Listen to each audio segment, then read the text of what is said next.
Hey guys, back with a new educational video, and today we're going after you half squatting motherfuckers. I'm just kidding. There was a new study that came out comparing half squats versus full squats. They looked at quad hypertrophy, hamstring hypertrophy, adductor hypertrophy, and glute hypertrophy, amongst other things, as well as strength in a full squat, meaning basically as low as they could take it after the training cycle. So these were untrained men, but they were active, meaning they didn't train with weights, but they did some sort of other activities. And they had them train for a period of time, either training with a full squat, meaning going through the full range of motion that they could get, or a half range of motion.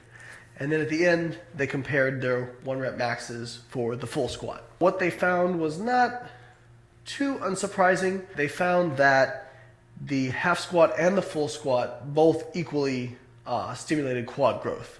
There was no differences between groups. But they did find that the full squat had much greater glute and adductor hypertrophy. And that's probably because they're going through a greater range of motion, activating more muscle fibers.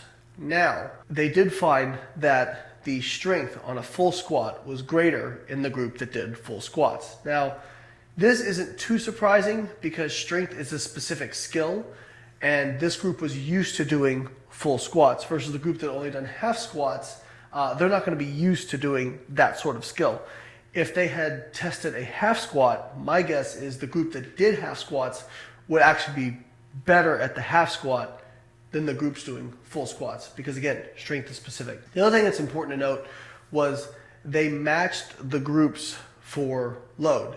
So however much the group doing full squats was doing, they just matched that with the half squats. The reality is that if they were doing half squats, they could probably handle more load. Perhaps they could have created more hypertrophy that way, especially in the quadriceps. I think what this says is that it's a good first entry into looking at this research of full versus half squats.